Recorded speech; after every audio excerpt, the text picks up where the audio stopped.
ओम शांति। आज के बाबार 21-10-2020 मुरली।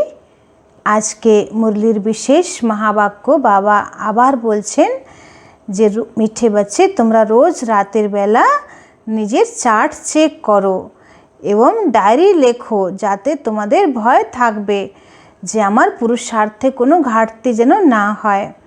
তারপরে বাবা বলছেন যে ভাগ্যশালী বাচ্চাদের মনে কি একটা কথা টাচ হবে। তো বাবা বলছেন যে ভাগ্যশালী বাচ্চাদের মনে সবসময় একটা কথা টাচ হবে যে আমাকে বাবাকে ইয়াদ করতে হবে। তারা বাবার ইয়াদ যে কোনোভাবে করবে, বাবাকে ভুলবে না তারা। তো বাবা বললেন যে তুমি একান্তে চলে যাও, কোথাও বাগানে বা ছাতে একান্তে যাও আর সেখানে বসে একদম একান্তবাসী হয়ে বাবার সঙ্গে মিষ্টি মিষ্টি বার্তালাপ করো। তারপরে আজকে বাবা বিশেষ বলছেন যে তোমাদেরকে সব সময় অতীন্দ্রিয় সুখে থাকতে হবে। তো যত আমরা বাবাকে ইয়াদ করব তত আমরা অতীন্দ্রিয় সুখে থাকব। তারপরে বাবা বললেন যে আজকাল অনেক যোগার সেন্টার খুলে গেছে, অনেকেরাই বলে যে আমরা আপনাদেরকে নতুন নতুন যোগ শেখাচ্ছি। তো বাবা বলছেন যে বাস্তবে আত্মার যে গতি বা সদ্গতি হয় সেটা হচ্ছে রাজযোগ দ্বারা। তো যে রাজযোগ এখন সঙ্গম যুগে বাবাই এসে আমাদেরকে শোনাচ্ছেন। তারপরে বাবা বলছেন অনেক বাচ্চারা এরকম আছে যারা বলে বাবা আমি তো 24 ঘন্টাই তোমাকে স্মরণ করি, কিন্তু বাবা বলছেন এটা তো হতেই পারে না।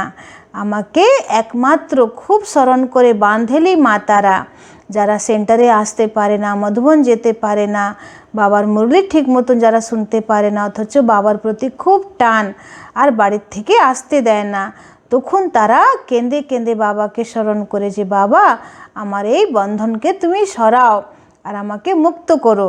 কিন্তু যারা বন্ধন মুক্ত আছে, যাদের বন্ধন নেই, তারা এত বাবাকে স্মরণ করে না। তারপরে বাবা বলছেন যে সাধু সন্ন্যাসীদেরও পাঠ আছে, তাদের পবিত্রতার শক্তি দ্বারা তারা ভারতবর্ষকে থামিয়ে রেখেছে। তো বাবা যতক্ষণ না আসছে সাধু সন্ন্যাসীরা ভারতবর্ষকে থামিয়ে রেখেছে, কিন্তু সাধু সন্ন্যাসীরা কোনো ভক্তি করে না এবং তারা জ্ঞানও শুনবে না। তারা যদি জ্ঞান শোনে তাহলে তো তারা সত্যযুগে চলে আসবে, কিন্তু সত্যযুগে তাদের পাঠ নেই, ওরা তো শুধু ব্রহ্মতত্ত্বকেই স্মরণ করে। তো এভাবে বাবা অনেক রহস্য খুলেছেন। আসুন এবার আমরা পুরো মুরলি विस्तारितভাবে सुनब। मीठे बच्चे रोज रात को अपना पोता मेल निकालो, डायरी रखो तो डर रहेगा कि कहीं घाटा न पड़ जाए। বাবা বলছেন যে রোজ রাতের বেলা নিজের চার্ট চেক করো, ডায়েরি লেখো যাতে ভয় থাকবে যে আমার পুরুষার্থে কোনো ঘাটতি না পড়ে যায়। আজকের প্রশ্ন হচ্ছে कल्प पहले वाले भाग्यशाली बच्चों को बाप की कौन सी बात फौरन टच होगी। বলছেন যারা পুরাতন বাচ্চা, কল্প পূর্বে যারা ভাগ্যশালী বাচ্চা হয়েছে তাদের মনে বাবার একটা কি কথা খুব সহজেই টাচ হবে।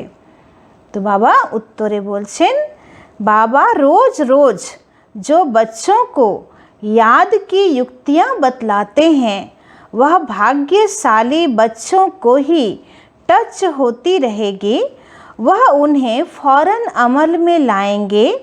बाबा कहते बच्चे कुछ टाइम एकांत में बगीचे में जाकर बैठो। बाबा बोलছেন যে কিছু সময় তোমরা একান্তে গিয়ে বাগানে বসো, बाबा से मीठी मीठी बातें करो, अपना चार्ट रखो तो उन्नति होती रहेगी। সকাল সকাল কোনো পার্কে বা কোনো বাগানে গিয়ে একান্তে বসতে হবে আর বাবার সঙ্গে মিষ্টি মিষ্টি বার্তালাপ করতে হবে, নিজের চার্ট দেখতে হবে, তবেই আমাদের উন্নতি হবে। তো বাবা বলছেন যারা ভাগ্যশালী বাচ্চা তারা বাবার ইয়াদ কি জিনিস আছে এটাকে খুব সহজেই তারা অনুভব করবে যে বাবাকে আমরা কিভাবে যোগ করব এবং সব সময় চলতে ফিরতে বাবার ইয়াদে থাকতে হবে। এই জিনিসটা বাবা বলছেন ভাগ্যশালী বাচ্চারা খুব সহজেই অ্যাকসেপ্ট করবে। ओम शांति। मिलिट्री को पहले पहले सावधान किया जाता है, अटेंशन प्लीज। बाप भी बच्चों को कहते हैं, अपने को आत्मा निश्चय कर बाप को याद करते रहते हो। बच्चों को समझाया है, यह ज्ञान बाप इस समय ही दे सकते हैं, बाप ही पढ़ाते हैं। भगवानुवाच है ना, मूल बात हो जाती है कि यह भगवान कौन है, कौन पढ़ाते हैं। यह बात पहले समझने और निश्चय करने की होती है। बाबा बोलছেন যে মূল সাবজেক্টই হচ্ছে এটা, যে সবাইকে এই নিশ্চয় করাও যে ঈশ্বর কে হতে পারে আর এখন আমাদেরকে ভগবান কি জ্ঞান দিচ্ছেন, এটাই আগে বোঝার বা निश्चय करार व्यापार আছে। फिर अतीन्द्रिय सुख में भी रहना है। आत्मा को बहुत खुशी होनी चाहिए, हमको बेहद का बाप मिला है। बाप एक ही बार आकर मिलते हैं वर्षा देने। किसका वर्षा? विश्व की बादशाही का वर्षा देते हैं। 5000 वर्ष पहले मिसल। यह तो पक्का निश्चय है, बाप आया हुआ है, फिर से सहज राजयोग सिखलाते हैं। सिखलाना पड़ता है, बच्चों को कोई सिखलाया नहीं जाता, आप ही मुख से मम्मा बाबा निकलता रहेगा, क्योंकि अक्षर तो सुनते हैं ना। तो यह है रूहानी बाप। आत्मा को आंतरिक गुप्त नशा रहता है, आत्मा को ही पढ़ना है। बाबा बोलছেন যেমন একটা বাচ্চার মনে সব সময় তার মা বাবার কথা মনে থাকে, স্মৃতিতে থাকে, কিছু হলেই মুখ থেকে শব্দ বেরোবে মা বা বাবা। তো সেরকম তোমাদের মনেও সব সময় যেন বাবার কথা মনে থাকে এবং আত্মার ভিতরে আন্তরিক খুশি বা নেশা থাকে যে আমি কাকে পেয়েছি, কে আমার সঙ্গে, কে আমার বাবা আমাকে কি বর্ষা দিচ্ছে। तो आत्मा को ही पढ़ना है। परम पिता परमात्मा तो नॉलेजफुल है ही, वह कोई पढ़ा नहीं है, उनमें नॉलेज है ही। किसकी नॉलेज है? यह भी तुम्हारी आत्मा समझती है। बाबा में सारे सृष्टि चक्र के आदि मध्य अंत की नॉलेज है। कैसे एक धर्म की स्थापना और अनेक धर्मों का विनाश होता है, यह सब जानते हैं, इसलिए उनको जानी जाननहार कहते हैं। बाबा बोलছেন যে তোমরা জানো যে শিব বাবাকে জ্ঞান দেওয়ার জন্যে কোনো পড়াই পড়তে হয় না, কোনো বেদ শাস্ত্র পড়তে হয় না, কেন বাবার মধ্যে তো পুরো জ্ঞান ভরাই আছে। এজন্যই বাবাকে জ্ঞানের সাগর বলা হয়। বাবা হচ্ছেন জানি জাননহার, বাবার মধ্যে সৃষ্টি চক্রের আদি মধ্য অন্তের পুরো জ্ঞান ভরা আছে। তো বাবা বলছেন যে আমি জানি যে কিভাবে একটা ধর্মের স্থাপনা আর অনেক ধর্মের বিনাশ করতে হবে, তো এই পুরো জ্ঞান আমার মধ্যে ভরাই আছে। तो जानी जाननहार का अर्थ क्या है, यह कोई भी बिल्कुल जानते नहीं। अभी तुम बच्चों को बाप ने समझाया है कि यह स्लोगन भी जरूर लगाओ कि मनुष्य होकर अगर क्रिएटर और रचना के आदि मध्य अंत ड्यूरेशन रिपीटेशन को नहीं जाना तो क्या कहा जाए। यह रिपीटेशन अक्षर भी बहुत ज़रूरी है।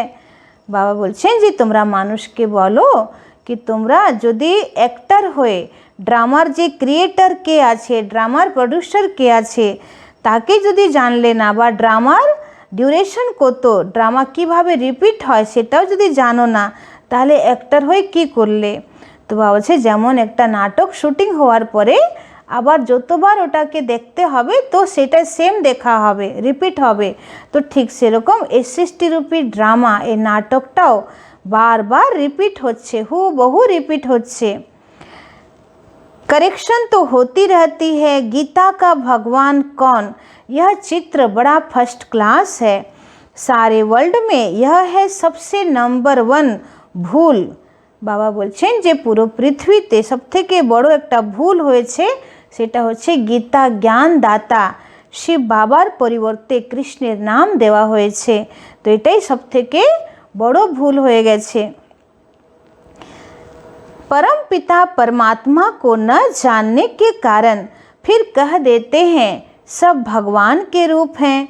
जैसे छोटे बच्चे से पूछा जाता है तुम किसका बच्चा, कहेंगे फलाने का। फलाना किसका बच्चा, फलाने का। फिर कह देंगे वो हमारा बच्चा। वैसे यह भी भगवान को जानते नहीं तो कह देते हम भगवान हैं। बाबा उदाहरण दिच्छेन कि जेमन एकटा छोटो बाच्चाके जिज्ञेस करा हय जे तुम्हार बाबा के, तखन से निजेर बाबार नाम बोलबे। तारपर यदि जिज्ञेस करा हय जे तुम्हार बाबार बाबा के, तखन तार नाम बोले देबे। आबार यदि जिज्ञेस करा हय जे तुम्हार सेई बाबार बाबार बाबा के, तखन बोलबे आमी। तो ठीक सेई रकम बाबा बोलछे जे मानुष भगवान के खुঁজতে খুঁজতে যখন পায়নি তখন বলে দিল যে আমি নিজেই ভগবান, আর ভগবান কোথাও নেই, আমি ভগवान। तो वैसे यह भी भगवान को जानते नहीं तो कह देते हम भगवान हैं। इतनी पूजा भी करते परंतु समझते नहीं। गाया जाता है ब्रह्मा की रात तो जरूर ब्राह्मण ब्राह्मणियों की भी रात होगी। तो यह सब धारण करने की बातें हैं। यह धारणा उनको होगी जो योग में रहते हैं। बाबा बोलছেন যে জ্ঞান ধারণ সেই করতে পারবে যে সবসময় যোগে থাকবে। याद को ही बल कहा जाता है। ज्ञान तो है सोर्स ऑफ इनकम। याद से शक्ति मिलती है जिससे विकर्म विनाश होते हैं। तुम्हें बुद्धि का योग बाप से लगाना है।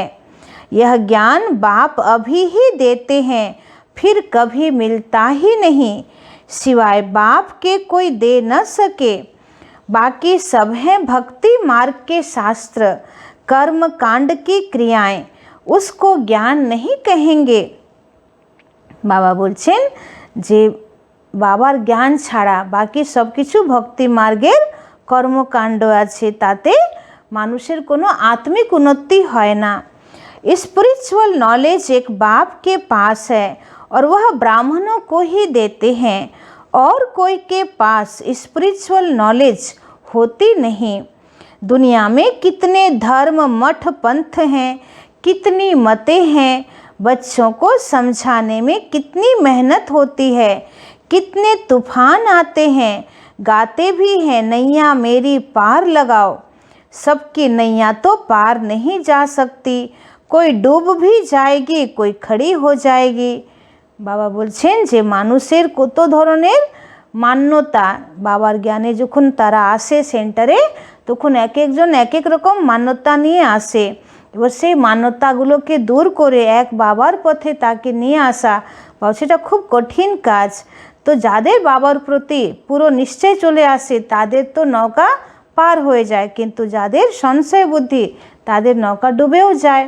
2-3 वर्ष हो जाते हैं, कईयों का पता ही नहीं, कोई तो पुर्जा पुर्जा हो जाते हैं। বলছেন কেউ তো বাবার জ্ঞান নিয়ে আবার 2-3 বছর সেন্টারে আসে না, তাদের কোনো খোঁজ খবরই নেই। তো বাবা বলছে মনে হচ্ছে একদম টুকরো টুকরো হয়ে গেছে। कोई वहाँ ही खड़े हो जाते हैं, इसमें मेहनत बहुत है। আবার কেউ বাবা বলছেন যে না এগোচ্ছে না পিছনে যাচ্ছে, যেমন ছিল সেরকমই দাঁড়িয়ে আছে, মানে পুরুষার্থ একদম একইভাবে, কোনো উন্নতি নেই। তো এরকম বাবা বলছেন आर्टिफिशियल योग भी कितने निकले हैं, कितने योग आश्रम हैं। रूहानी योग आश्रम कोई हो न सके, बाप ही आकर आत्माओं को रूहानी योग सिखलाते हैं। बाबा बोलছেন যে পৃথিবীতে কত রকম যোগা কেন্দ্র হয়ে গেছে, যোগ সেন্টার হয়ে গেছে। সবাই বলে এই যোগ করলে সব মানসিক অশান্তি দূর হবে, কিন্তু বাবা বলছেন যে সবথেকে শ্রেষ্ঠ হচ্ছে রাজযোগ, যে যোগ বাবা নিজেই এসে শেখাচ্ছে। तो बाबा कहते यह तो बहुत सहज योग है, इन जैसा सहज कुछ भी है नहीं। आत्मा ही शरीर में आकर पाठ बजाती है। 84 जन्म मैक्सिमम है, बाकी तो कम कम होते जाएंगे। यह बातें भी तुम बच्चों में कोई की बुद्धि में है। बुद्धि में धारणा बड़ी मुश्किल होती है। पहली बात बाप समझाते कहाँ भी जाते हो तो पहले पहले बाप का परिचय दो। বলছে যেখানে তোমরা যাও किंतु सबार आगे बाबार परिचय दो। बाप का परिचय कैसे देवें, इसके लिए युक्ति रची जाती है। वह जब निश्चय हो तब समझे बाप तो सत्य है। जरूर बाप सत्य बातें ही बताते होंगे, तो इनमें संशय नहीं लाना चाहिए। याद में ही मेहनत है, इसमें माया ऑपोजिशन करती है, घड़ी घड़ी याद भुला देती है। इसलिए बाबा कहते बच्चे चार्ट लिखो। बाबा बोलছেন যে জ্ঞান শুনতে মায়া বাধা দেয় না, কিন্তু যোগের মধ্যেই মায়া নানান রকম বাধা ক্রিয়েট করে, অনেক রকম তুফান আনে, সংশয় আনে। তো বাবা বলছে যে তোমাকে যে কোনোভাবে যোগে থাকতেই হবে। इसलिए बाप कहते चार्ट लिखो। ताई बाबा बोलছেন যে रोज रात्रि बेला चार्ट लिखो, तो बाबा भी देखे कौन कितना याद करते हैं। 1/4% भी चार्ट नहीं रखते। बाबा बोलছে अनेक बाच्चाराई चार्ट लेखे ना। कोई कहते हम तो सारा दिन याद में रहता हूँ। बाबा कहते यह तो बड़ी मुश्किल है। অনেকেরা বলে না বাবা আমি তো 24 ঘন্টাই তোমার স্মরণে থাকি, শ্বাসে শ্বাসে তোমাকে ইয়াদ করি। বাবা বলছে শুধু এটা মুখেই বলছো, এটা বাস্তবে হয় না। बाबा कहते यह तो बड़ी मुश्किल है। सारा दिन रात तो बांधेलियाँ जो मार खाती रहती हैं वह याद में रहती होंगी। शिव बाबा कब इन संबंधियों से हम छूटेंगे। বলছে সারা দিন রাত একমাত্র আমার বাঁধেলি মাতারাই স্মরণ করে যে বাবা কখন আমরা এই সম্বন্ধ থেকে মুক্তি পাব। তো যারা বাবার ঘরে আসতে পারে না, সহজে মুরলি শুনতে পারে না, মধুবন যেতে পারে না, সেই বাঁধেলি মাতারাই বাবাকে এত ভালোবেসে স্মরণ করে। বাকি যারা বন্ধন মুক্ত আছে তারা এত দিল থেকে বাবাকে স্মরণ করে না। आत्मा पुकारती है बाबा हम बंधन से कैसे छूटें। अगर कोई बहुत याद में रहते हैं तो बाबा को चार्ट भेजे, डायरेक्शन मिलते हैं। रोज़ रात को अपना पोता मेल निकालो, डायरी रखो। डायरी रखने से डर रहेगा हमारा घाटा न निकल आए। बाबा देखेंगे तो क्या कहेंगे। বলছে ডায়েরি লিখলেই তোমার মনে এই ভাবনাটা আসবে যে যদি ভুল হয়ে যায় তাহলে বাবা কি বলবে, তো ভয় থাকবে। बाबा देखेंगे तो क्या कहेंगे। इतने मोस्ट बिलवेड बाबा को इतना समय ही याद करते हो। যদি আমরা সারা দিন বাবাকে মাত্র 20 মিনিট বা 30 মিনিট যোগ লাগাচ্ছি তাহলে বাবা কি বলবে যে তুমি তো আমাকে মাত্র সঙ্গম যুগেই পাচ্ছ, জন্ম জন্মান্তর তো তোমার রিলেশন দেহধারীর সঙ্গে ছিলই, আমাকে তো তুমি প্রত্যেক জন্মে পাবে না। তো এই সঙ্গম যুগে এত অমূল্য এই সময়টা যখন স্বয়ং ভগবান আমার সঙ্গ দেওয়ার জন্যে আমাকে বারবার বলছে যে আমাকে স্মরণ করো, তাও যদি আমরা বাবাকে ভুলে থাকি তাহলে কত বড় এটা বাবা বলছে লজ্জার বিষয়। तो लौकिक बाप को स्त्री को तुम याद करते हो, मुझे इतना थोड़ा भी याद नहीं करते। बाबा अभियोग করছেন যে তোমার লৌকিক পিতাকে বা তোমার স্ত্রীকে তুমি এত মনে করছো আর আমাকে তুমি স্মরণ করতে পারছো না। चार्ट लिखो तो आपे ही लज्जा आएगी। इस हालत में मैं पद पा नहीं सकूँगा। বাবা বলছে যে তখন তোমার মনে এটা রিয়েলাইজেশন আসবে যে এই সময় যদি আমার দেহ ছুটে যায় তাহলে আমি কি পদ পাবো। इसलिए बाबा चार्ट पर जोर दे रहे हैं। बाप को और 84 के चक्र को याद करना है तो फिर चक्रवर्ती राजा बन जाएंगे, आप समान बनाएंगे, तब तो प्रजा पर राज्य करेंगे। यह है ही राजयोग, नर से नारायण बनने का एम ऑब्जेक्ट यह है। जैसे आत्मा को देखा नहीं जाता समझा जाता है इनमें आत्मा है, यह भी समझा जाता है कि इन लक्ष्मी नारायण की जरूर राजधानी होगी। बाबा बोलছেন যে আত্মা দেখার বিষয় নয়, আত্মাকে অনুভব করতে হয়। তো ঠিক সেরকম তোমরা এখন অনুভব করছো যে খুব তাড়াতাড়ি লক্ষ্মী নারায়ণের রাজধানী আসছে। तो इन्होंने सबसे जास्ती मेहनत की है तब तो स्कॉलरशिप पाई है ना। হচ্ছে লক্ষ্মী নারায়ণ অর্থাৎ ব্রহ্মা বাবা আর জগদম্বা সরস্বতী তারা খুবই কঠোর পরিশ্রম করেছে পুরুষার্থের, এই জন্য এত উঁচু স্কলারশিপ পেয়েছে। তো বাবা বলছে তোমাদেরকে এরকম উঁচু পুরুষার্থ করা দরকার। जरूर इन्हों की बहुत प्रजा होगी, ऊंच ते ऊंच पद पाया है, जरूर बहुत योग लगाया है, तब पास विथ ऑनर हुए। यह भी कारण निकालना चाहिए, हमारा योग क्यों नहीं लगता। बाबा বলছে খুব সূক্ষ্ম বুদ্ধি দ্বারা নিজের চেকিং করো कि যদি আমার যোগ লাগছে না তার পিছনে কারণটা কি আছে, কোথায় আমার কার কার সঙ্গে অ্যাটাচমেন্ট আছে বা কার কার সঙ্গে আমার মনের দুর্বলতা আছে বা কার কার সঙ্গে আমার मतभेद আছে বা কি আমি বিকর্ম করেছি বলে আমার যোগ লাগছে না। तो धंधे आदि के झंझट में बहुत बुद्धि चली जाती है। বলছে যারা ব্যবসায়ী তারা নিজের কাজ ব্যবসা নিয়ে সেদিকে বেশি চিন্তন করে বলে যোগ লাগে না। उसमें टाइम निकाल इस तरफ जास्ती ध्यान देना चाहिए। বলছে তোমার ব্যবসা তো এক জন্মের জন্যে, কিন্তু বাবার ইয়াদ দ্বারা তুমি যা ইনকাম করবে এটা তো তোমার জন্ম জন্মান্তরের জন্যে, এই জন্যেই ব্যবসা থেকেও বুদ্ধি সরিয়ে বাবাকে স্মরণ করতে হবে। कुछ टाइम निकाल बगीचे में एकांत में बैठना चाहिए। फीमेल तो जा न सके, उनको तो घर संभालना है, पुरुषों को सहज है। বলছে বাগানে যাওয়া বা কোনো গার্ডেনে যাওয়া বা কোথাও একান্তের জায়গা যাওয়া এটা ভাইদের জন্যে সহজ, কিন্তু মাতারা তো বাড়ি সামলায়। कल्प पहले वाले जो भाग्यशाली होंगे उनको ही यह टच होगा। पढ़ाई तो बहुत अच्छी है, बाकी हर एक की बुद्धि अपनी होती है, कैसे भी करके बाप से वर्षा लेना है। বলছে তোমরা একদম কুড়ি নাখুনের জোর লাগাও যে যে কোনোভাবে বাবা থেকে পুরো বর্ষা আমাকে নিতেই হবে। तो बाप डायरेक्शन सब देते हैं, करना तो बच्चों को ही है। বলছে আমি ডাইরেকশন দিচ্ছি তো পালন কে করবে, তোমরা আমার বাচ্চা তোমরাই করবে। तो बाबा डायरेक्शन देंगे जनरल, एक एक पर्सनल भी आकर कोई पूछे तो राय दे सकते हैं। বলছে যদি তোমরা পার্সোনাল মানে ব্যক্তিগত যদি আমার কাছে এসে জিজ্ঞেস করো তাও আমি তোমার মতন তোমার পরিস্থিতি বুঝে তোমাকে আমি রায় দিতে পারি। तीर्थों पर बड़े बड़े पहाड़ों पर जाते हैं तो पंडे लोग सावधान करते रहते हैं, बड़ी मुश्किलात से जाते हैं, तुम बच्चों को तो बाप बहुत सहज युक्ति बताते हैं।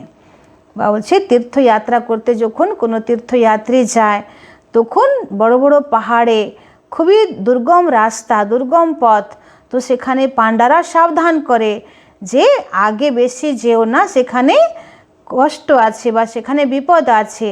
তো বাবা বলছে কত কঠিন পরিশ্রম করে মানুষ তীর্থযাত্রা করে ভগবানকে দর্শন করতে যায়, আর বাবা তো খুব সহজে তোমাকে ঘরে বসে বাবাকে কিভাবে স্মরণ করতে হবে সেটা শেখাচ্ছে। তো এত সহজ পথ জানার পরেও যদি আমরা বাবাকে স্মরণ না করি তো বাবা বলছে সত্যি এটা খুব आश्चर्य व्यापार। तो बड़ी मुश्किलात से जाते हैं, तुम बच्चों को तो बाप बहुत सहज युक्ति बताते हैं। बाप को याद करना है, शरीर का भान खत्म करना है। बाप कहते हैं मुझे याद करो, बाप आकर नॉलेज दे चले जाते हैं। आत्मा जैसा तीखा रॉकेट और कोई हो नहीं सकता। वो लोग मून आदि तरफ जाने में कितना टाइम वेस्ट करते हैं, यह भी ड्रामा में नोंद है। बाबा বলছেন যে যারা বিজ্ঞানী তারা চাঁদে যেতে চায়, তো এইসব করে তারা কত সময় নষ্ট করছে, টাকা নষ্ট করছে, তো লাভ কিছুই হবে না, তাও এটা ড্রামাতে ফিক্স আছে। यह साइंस का हुनर भी विनाश में मदद करता है, वह है साइंस, तुम्हारी है साइलेंस। বাবা বলছেন যে বিজ্ঞানের এত উন্নতি বা বিজ্ঞান দ্বারা অ্যাটমিক এনার্জির যে রিসার্চ হয়েছে, তো এই পরমাণু বোমা মিসাইল এগুলো তোমার বিনাশে কাজে লাগছে, এবং বাবা বলছেন তাদের কাছে হচ্ছে সায়েন্সের বল আর তোমাদের কাছে আছে সাইলেন্সের বল। तो अपने को आत्मा समझ बाप को याद करना है। यह है डेड साइलेंस। मैं आत्मा शरीर से अलग हूँ। यह शरीर पुरानी जुत्ती है। सर्प कछुए की मिसाल भी तुम्हारे लिए हैं। বলছে যেমন মানে সাপ একটা খোলস ছেড়ে আরেকটা নতুন খোলস ধারণ করে, তো ঠিক সেই রকম তোমরা আত্মা এই দেহরূপী খোলস ছেড়ে আরেকটা নতুন देह धारण करछो। तो मैं आत्मा शरीर से अलग हूँ। यह शरीर पुरानी जुत्ती है। सर्प कछुए के मिसाल भी तुम्हारे लिए हैं। तुम ही कीड़े जैसे मनुष्यों को भूं भूं कर मनुष्य से देवता बनाती हो। बाबा बोलছেন যেমন ভ্রমরী তারা ড্রেনের পোকার উপরে ভুঁ ভুঁ করে আর তাদেরকে ডানা দিয়ে দেয় ওড়ার জন্যে, তো ঠিক সেই রকম বাবা বলছেন যে তোমরাও যারা পতিত বিকারী মানুষ তাদেরকে জ্ঞানের ভুঁ ভুঁ করে তাদেরকেও তোমরা দেবতা বানাচ্ছ। विषय सागर से क्षीर सागर में ले जाना तुम्हारा काम है। सन्यासियों को यह यज्ञ तप आदि कुछ भी करना नहीं है। भक्ति और ज्ञान है ही गृहस्थियों के लिए। বাবা বলছেন যে ভক্তি মার্গেও বেশি সংসারীরাই থাকে, তারপরে জ্ঞানটাও তারাই পাচ্ছে। সাধু সন্ন্যাসীদেরকে তো বাবা বলছেন তাদের তো সত্যযুগে পার্টই নেই, এই জন্যে তারা জ্ঞান ধারণ করবেও না, ওরা তো ব্রহ্মতত্ত্বকে স্মরণ করে। उनको तो सतयुग में आना ही नहीं है। वह क्या जाने इन बातों को। यह भी ड्रामा में नोंद है इस निर्वृत्ति मार्ग वालों की। বাবা বলছেন যে যতক্ষণ বাবা না আসছে ততক্ষণ তারা ভারতবর্ষকে নিজের পবিত্রতার শক্তি দ্বারা থামিয়ে রাখবে, এটাই হচ্ছে তাদের মূল কাজ। जिन्होंने पूरे 84 जन्म लिए हैं वही ड्रामा अनुसार आते रहेंगे। বলছে সত্যযুগ থেকে যারা 84 জন্ম নিতে নিতে আসছে তারা ঠিক বাবার জ্ঞানে চলে আসবে। इसमें भी नंबरवार निकलते रहेंगे। माया बड़ी प्रबल है, आँखें बड़ी क्रिमिनल है। ज्ञान का तीसरा नेत्र मिलने से आँखें सिविल हो जाती हैं। বাবা বলছেন যে তোমরা যখন জ্ঞান মার্গে আসো তখন মায়াও তোমাদের অপোজিশনে দাঁড়িয়ে যায়, তোমাদের শত্রু হয়।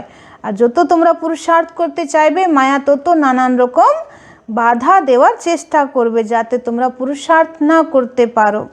তাই বাবা বলছেন যে মায়া বড় প্রবল এবং বাবা বলছে চোখ তোমাদের ক্রিমিনাল হয়ে যায়। জ্ঞান का तीसरा नेत्र मिलने से आँखें सिविल बनती है। এবার যত আমরা জ্ঞানের মনন চিন্তন করব, নিজেকে আত্মা ভাববো, তত আমাদের চোখ सिविल হবে। फिर आधा कल्प कभी क्रिमिनल नहीं बनेगी। यह है बड़ी धोखेबाज। तुम जितना बाप को याद करेंगे उतना कर्मेंद्रियाँ शीतल होंगी।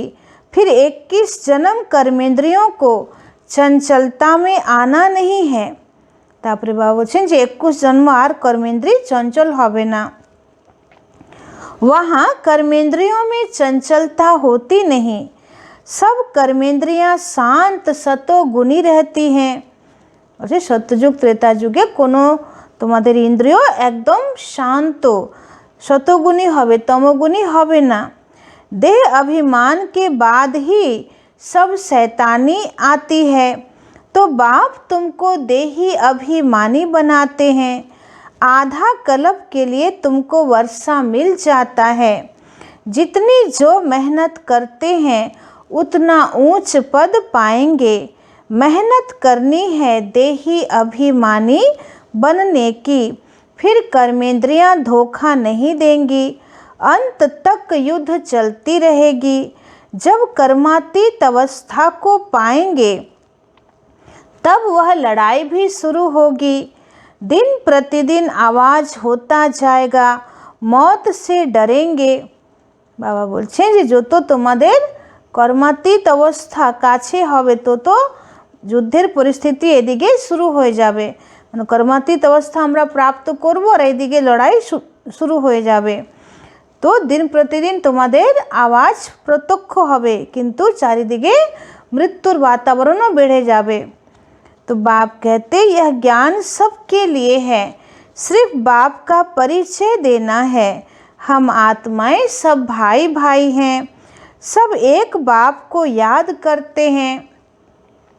गॉड फादर कहते हैं करके कोई नेचर को मानने वाले होते हैं, परंतु गॉड तो है ना, उनको याद करते हैं। मुक्ति जीवन मुक्ति के लिए, मोक्ष तो है नहीं। वर्ल्ड की हिस्ट्री ज्योग्राफी को रिपीट करना है। बुद्धि भी कहती है जब सतयुग था तो एक ही भारत था। मनुष्य तो कुछ भी नहीं जानते।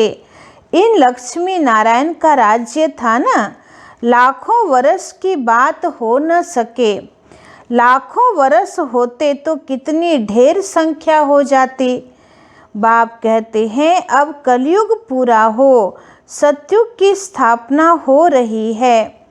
बाबा बोलছেন যে সৃষ্টিকাল চক্রের আয়ু লক্ষ লক্ষ বছর না, মাত্র 5000 বছর। তো যদি লক্ষ বছর হতো তাহলে তো মানুষের সংখ্যা অনেক হয়ে যেত। 5000 বছরের মধ্যেই এত সংখ্যা হয়ে গেছে। আর যদি এটা লক্ষ লক্ষ বছর হতো তাহলে তো পৃথিবীতে মানুষকে দাঁড়ানোর জায়গা থাকতো না। तो बाप कहते अब कलयुग पूरा हो, सतयुग की स्थापना हो रही है। वह समझते हैं कलयुग तो अर्जुन बच्चा है, इतने 1000 वर्ष की आयु है। तुम बच्चे जानते हो यह कल्प है ही 5000 वर्ष का। भारत में ही यह स्थापना हो रही है। भारत ही अब स्वर्ग बन रहा है। अभी हम श्रीमत पर यह राज्य स्थापन कर रहे हैं। अब बाप कहते माम एकम याद करो। पहला पहला शब्द ही यह दो। जब तक बाप का निश्चय नहीं होगा तब तक प्रश्न पूछते रहेंगे। बाबा बोलছেন যতক্ষণ বাবার উপরে নিশ্চয় না আসবে ততক্ষণ মানুষ प्रश्न করতেই থাকবে। फिर कोई बात का उत्तर नहीं मिलेगा तो समझेंगे यह कुछ नहीं जानते और कहते हैं भगवान हमको पढ़ाते हैं। इसलिए पहले पहले तो एक ही बात पर ठहर जाओ।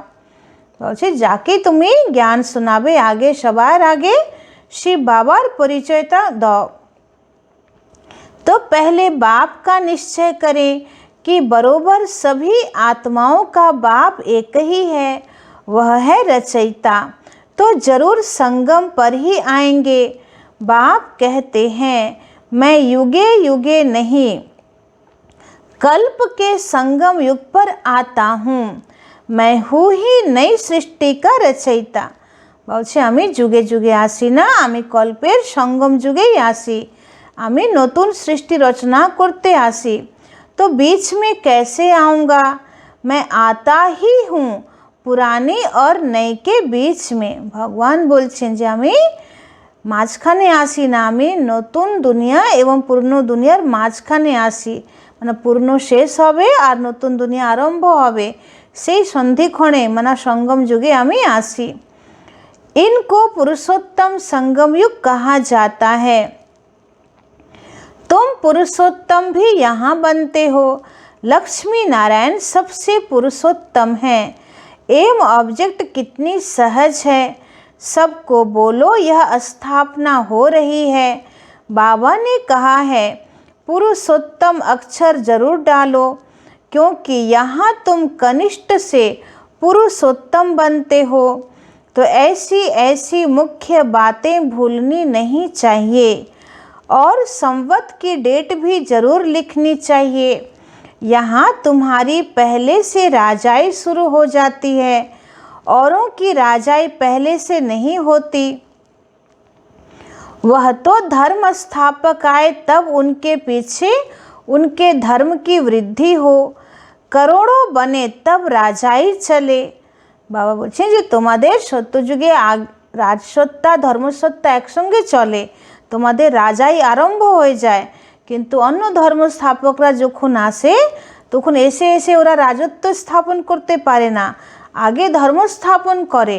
তারপরে যখন তাদের জনসংখ্যা বৃদ্ধি হয়, তখন কোটির মধ্যে যখন তাদের জনসংখ্যা চলে যায়, তারপরে তাদের রাজত্ব স্থাপন হয়।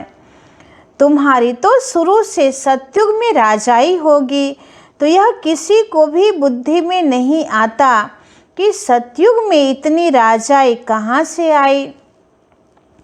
कलयुग अंत में इतने ढेर धर्म हैं, फिर सतयुग में एक धर्म एक राज्य कैसे हुआ। बलছেন केउ जाने ना जे कलिजुगे एत धर्म आबार सत्ययुगे एक धर्म एक राज्य की करे स्थापन हलो। कितने हीरे जवाहरों के महल हैं। भारत ऐसा था जिसको पैराडाइज कहते थे। 5000 वर्ष की बात है, लाखों वर्ष का हिसाब कहाँ से आया। मनुष्य कितने मूंझे हुए हैं, अब उनको कौन समझाए। वे समझते थोड़े ही हैं कि हम आसुरी राज्य में हैं। इनकी तो महिमा सर्वगुण संपन्न है, इनमें 5 विकार नहीं हैं, क्योंकि देही अभिमानी हैं। तो बाप कहते हैं मुख्य बात है याद की। 84 जन्म लेते लेते तुम पतित बने हो, अब फिर पवित्र बनना है, यह ड्रामा का चक्र है। अच्छा, मीठे मीठे सिखी लदे बच्चों प्रति माता पिता बाप दादा का याद प्यार और गुड मॉर्निंग। रूहानी बाप की रूहानी बच्चों को नमस्ते। हम रूहानी बच्चों की रूहानी बाप दादा को पदम गुना नमस्ते नमस्ते नमस्ते। सदा रहेंगे हंसते, बनेंगे फरिश्ते, चलेंगे परम धाम के सीधे रास्ते। शुक्रिया बाबा, शुक्रिया।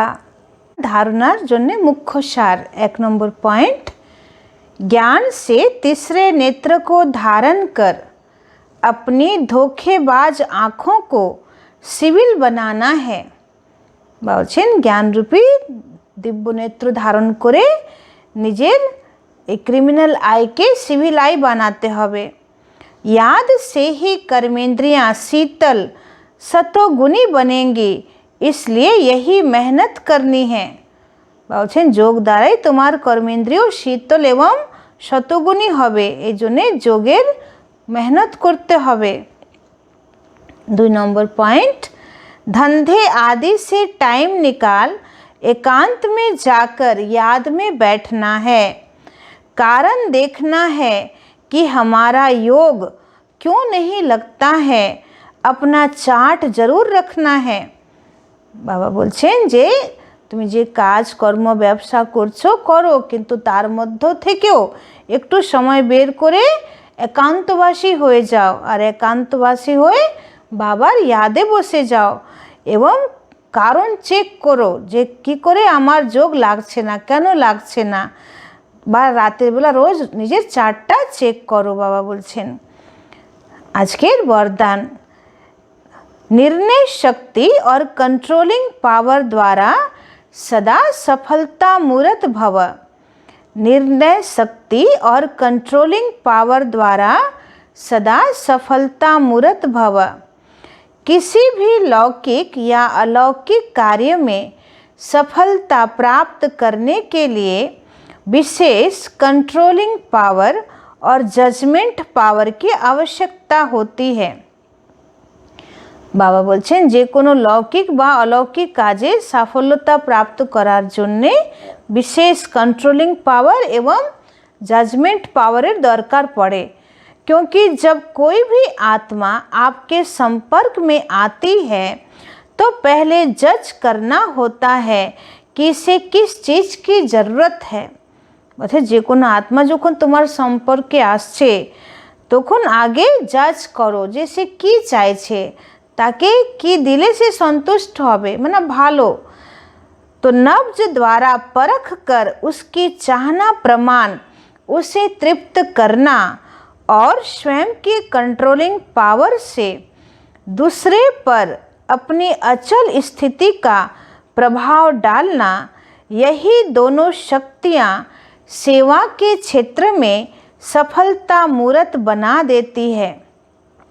तो बाबा बोलছেন যেমন ডক্টররা নাড়ি দেখে বুঝে নেয় যে কি রোগ আছে, ঠিক সেরকম তোমরাও তাদের আসল নারীটা দেখো যে ও আত্মা কি চাইছে, তার জীবনে কিসের প্রয়োজন, তার কি দরকার আছে। তারপরে তাকে বাবার জ্ঞান দিয়ে বা শক্তি দিয়ে বা স্নেহ দিয়ে ভালোবাসা দিয়ে তাকে তৃপ্ত করো এবং নিজের মধ্যে এতটা কন্ট্রোলিং পাওয়ার রাখো যে অন্যের কারো প্রভাব তোমার স্থিতির উপরে যেন না পড়ে। তোমার অচল অডল স্থিতির প্রভাব অন্যের উপরে পড়বে, কিন্তু কারো হলচল স্থিতির প্রভাব তোমার উপরে যেন না পড়ে। তবে তুমি সেবাতে সাফল্যতা প্রাপ্ত করতে পারবে। আজকের স্লোগান, सर्वशक्तिवान बाप को साथी बना लो तो माया पेपर टाइगर बन जाएगी। বলছেন সর্বশক্তিমান বাবাকে সাথী বানিয়ে নাও তো মায়া তোমাদের জন্য কাগজের বাঘ হয়ে যাবে, মানে মায়ার কোনো শক্তিই থাকবে না, কেন সর্বশক্তিমান বাবা। ওম শান্তি।